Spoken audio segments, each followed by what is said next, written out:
Saturday morning. It's actually Saturday afternoon. We kind of took the morning a little bit, me and Julie did. But right now we're getting ready to drop this cab, do one more walk around, look at the shelf, assess the job, make sure we're all good, and drop the cab. So we'll turn all the lights on for that. We would like to be able to see.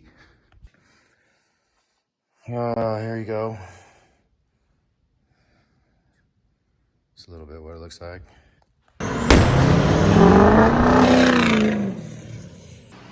When I walk up, it's not a bad thing to, when I first turn on the spray cabinet in the morning, it's been sitting all night, kind of stagnant. When I kick the heat on, kick it on for a couple minutes. I say minutes, no, more like seconds, just a little bit to stir the water around a little bit. It gets kind of nasty and stagnant. See what I mean by continuously having to monitor it. See the bathtub ring right there tells you where we want the level. I'm filling this up right now. I'll go ahead and flip the level. Flip the lever, start throwing some more water in it. Because it's dropping the level here as it's filling this one. So now that one's full, we can shut the pump off. Now fill it up to that level. There is a drain down there that I think that we need to expose that. Yep, we got a nice big panel right there. So we can expose that back and pull off of that line down there. Where there's a screen, there's a filter there. And I think we can come out of back here and use that outlet and go through a filter, our own coolant filter. We'll try a coolant filter first and then run it back up and connect it on the other side on the back of the machine. So look for that. We're gonna potentially be adding a filter system to the ultrasonic. Maybe it'll help better. Wouldn't be too hard to do, it really wouldn't. Looks like the clothes racks have formed a long hanging structure, which is very nice. You can hang a lot of stuff from there. We'll probably attach it up at the top. And we can hang an oil pan, all kinds of stuff from there, valve covers. As of now, we'll just look for anything I missed.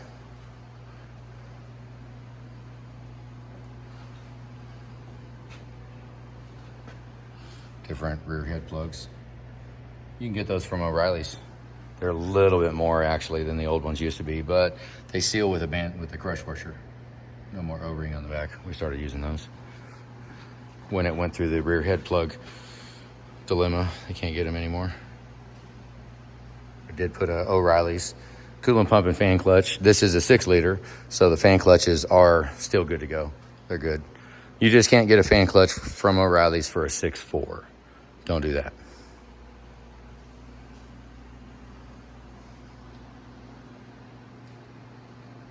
We did not go through the engine harness.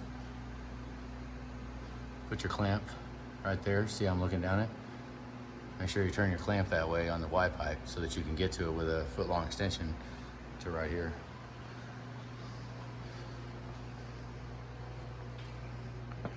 Got the exhaust just literally deadheaded. That's Monday. They'll work on that on Monday. I probably will start it. I probably will fire it up and pull it out of here and put it in the south shop bay to get the exhaust done. As if we don't have to, I'd rather not weld in here. And we don't have to. I'm sure I've showed the procedure of putting all this up, but a lot of this stuff you can get by with just one bungee. You know, the AC line a lot of this stuff can go down. I hook a bungee to the AC line, but the battery cable can go up and twirl around right there so that it's not under the cowl up there, so that it's outside of it. Got the hot line, the vacuum line, negative. Main engine harness can go up, around, and just put it down in the fan stator. Absolutely perfect. Done. I don't care how high it is. It's got all kinds of clearance. And then I would take the power steering lines and put them inside of the inlet. And I would do the coolant Y pipe too and put all that kind of up here. And the wiring I tend to actually leave down here, like this right here. This goes up onto the fender well. Underneath, they all plug in. When you have them out, you can figure out which way they twist. They have a memory of where they were. But they will lay right down here, and I put the transmission connector inside the fan stator. The brake lines will go up. Don't twist them too much. But we don't want them hooked real high, but that is good. That's out of the way. The fog light wire is supposed to go around the plug. It goes around the negative. It'll sit right there when you plug it in, but that'll let you keep it out of the way too. So when the cab comes down, the other harness for the fog lights is right here on the fender well. Right there. That's what those two push pins are right there. We even painted the clamps. All of them, they all look good. I forgot about putting the negative in there. I get the negative too. This side is the two-handed gig. Take the battery cable and figure out which way it's gonna go, and then coil it up, kind of mimic putting it on the truck. You know, coil it up so that when you take it apart, it's easy to move, because it wants to coil from that side, and I'm not trying to explain it. Whatever. If you get it, you get it. Just like that. Made it a little more complicated than it needed to be trying to explain it, but just coil it around, take a bungee right here. You don't have to hold it tight. That's as tight as it needs to be, right there. So around that, we can go around the power steering line, and that's preparing the engine bay. Got to watch a little bit of this. Everything is up in there, vacuum line. Block heaters back in. Take another last walk around for anything. Double check, it's worth it. We ain't in that big of a hurry. We have had problems with those drain plugs. That's something I went ahead and put one in there, but the O-rings are not as resilient on those, on that setup, than they are on the factory one. They're not as resilient at all. They're lasting a couple years, maybe 2-3 years, maybe 4 years, and then the O-ring starts to tear and get messed up. So we need to keep an eye on that. That's why it's worth it to it only really gets torn when you do not open it for a long time, and then you try to open it, and then nasty crap accumulated inside of the bore. And when you unscrew the drain plug out, you drag the O-ring across the nasty crap that's in the bore. So if you drain it every single oil change, or, you know, if you drain it often, when it cold spurts, stuff like that, the bore will never get messed up and the O-ring will last forever. But that doesn't always happen. Take a look at the parts that we have left. Glow plug wires, battery tray, yeah, that's all cab on stuff. Cac tube. Cab bushings, cab bolt bushings. I don't see anything that strikes me as being a cab off type of stuff to put on. Good deal. Obviously there's not much left, which is pretty much what we want. We did take all the bolts out, cleaned a lot of them up. They actually need to be painted. By now you should have already inspected your map hose, and we deem this one to be okay. Still a little hard, but got some life left in it. See, it's already been cut off once. But very easy to replace. Haven't found a home for all this yet. This is, you know, it's all of our crap for bed plate seal and, you know, valve train, head gaskets, Loctite, all that stuff. There's the used parts. This is pretty much his used parts cart. With everything on it, just a bunch of, you know, used parts. I'm gonna kick this back on for another, not long, minute or two, see how the fuel comes out of it, see how it sounds, and then we're gonna put this up, our jumper, that's our fuel pump jumper, prime the fuel while the cab is off, and get the battery cable up, put the air hose up, put everything up, and put our lights back. I get my lights back on our clear holders, kind of put the bench light over here, and it was nice having it on there. And then we got the cab off, kind of sucked. Then I lost my bench light, so we didn't have a bench light for the job. I was kind of bummed about that. Maybe we ought to get a bench light, huh? This is the kind of stuff that it's been going through everything. Like Tanner put these zip ties on because it was in the machine shop. And when we moved, we didn't take these shelves down. We left them all together. I was looking for paper. Look, I knew we had a bunch of it. So I guess now Super Duty is not suffering from lack of having paper. Really nice to have the all Excursion as one. You got no bed lineup. It's all one piece. You just got all the bolts to hit. She's meaning that. Actually went pretty good. It's lowering down, no sweat. Not a bad idea to go around before you get too carried away and look for the holes. See, that one's, looks like we can move the body a little bit to the, what, a little bit to the right? Oh, that's pretty consistent, just like it was. And then look up here, see if there's any witness marks around it that show otherwise of where it was mounted at. Because when they set them down, they don't like, oh, there's a little bit. You gotta do a little push. Okay, actually it looks like it needs to move a lot. I thought that was a shadow. So we're gonna take it up a little bit. Right now is the time before we bust all the straps loose before we do anything, but that little bitty line right there. See that? That's witness mark from the cab mount. So we need to go forward a little bit. Okay, Julie over red. We're going with it. She can see all the way through the holes. She can see in there. Good deal. One more. There we go. Okay, now it's pretty easy to move around. As long as you do that before you unfasten it, because I strap it to it.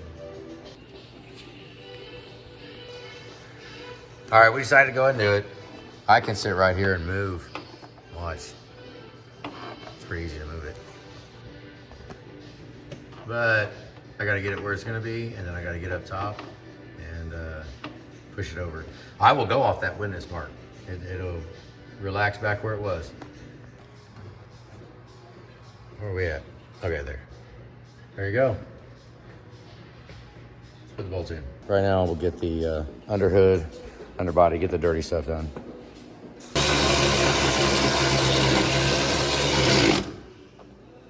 Let's see. Got a ground. Clean it up. There we go, success. Put the straps up. Start hooking everything up. New Teflons and the power steering. Get this ABS done.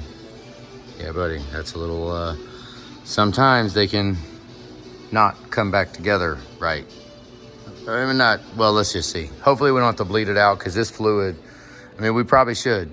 It needs a brake fluid flush. It needs that pretty bad. Pretty bad. It's green.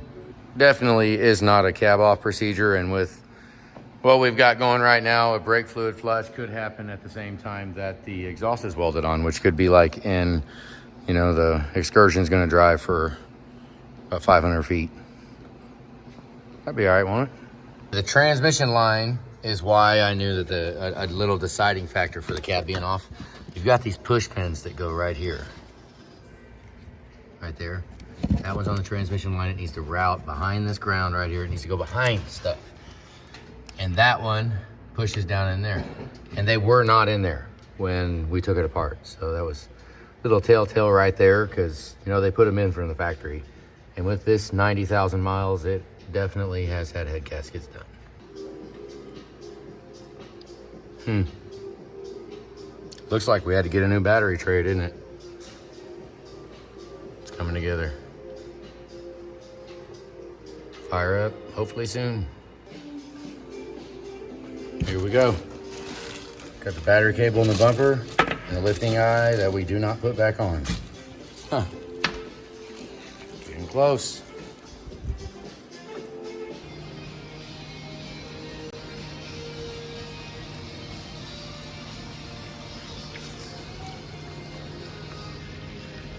Filling it up.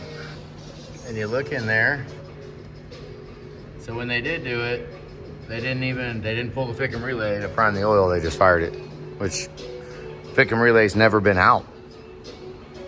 This is a fairly new, good shape, not molested Excursion.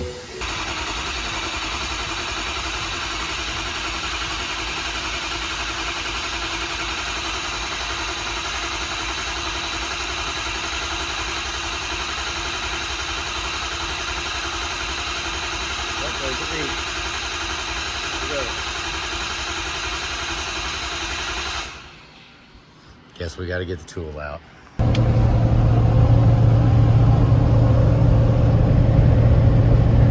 Well, here, Julie's gonna take it. We got no exhaust. It's about 3 feet long, so I'm not trying to hammer on it too hard. I don't want to black smoke anything, but I wanted to prime firing the fuel. Yep. At least it's warming up a little bit. It's cold out in there. It's getting off the highway here. Everything seems okay. I'm just worried about hitting it hard because I got 3 feet of exhaust on here. It's not even to the transmission cross member, and I don't want to. I don't want to get a bunch of nasty crap all over the place. So let's see how it idles.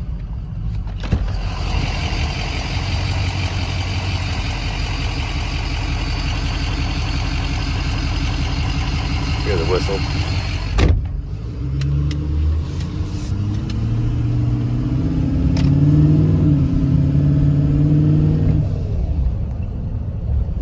It's so goofy to drive with the exhaust that freaking short. So we're sitting here. Oh, looks like we're not getting food from here. We're just gonna get something to eat. It's Saturday night. That is not right. It's not 3:53 in the morning. Hope not. Oh no, it's right there. 8:47. So Saturday night, 8:47. Drove it down the highway. Alternators. I mean, it's a little low. It's only pushing low 13s. Haven't had any EBP hiccups. Coolant's a little warmer. I mean, we got a new thermostat in it, 186. Yeah, it'd be nice to get even more heat. Sitting there idling, 25. Half a pound, 61%. Fan's actually a little high at 800. It's probably just because it's a new fan. It still locks a little bit. It should be 100 more than RPM. Probably about right. It's close. Getting ready to fire it up right now. Make sure that oil got all purged and it's no hot, no start, nothing like that. I'm eating. We're bringing out food.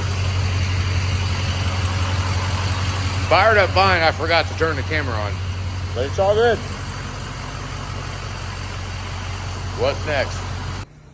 Guess I didn't really give a good look. Oh, it just now refired, so kind of superstitious. Let's look down here and make sure the ABS. I wanted to cover, look how clean that is. Wanted to make sure the brakes were not leaking. Brakes feel phenomenal too, they're great. Nothing at all wrong with them things. And put the wind deflector on now that it fired up, but here we are. See if there's any, I did spray it off. Looks like, good, we need to wipe that off. Cleaned off all the loose oil and stuff.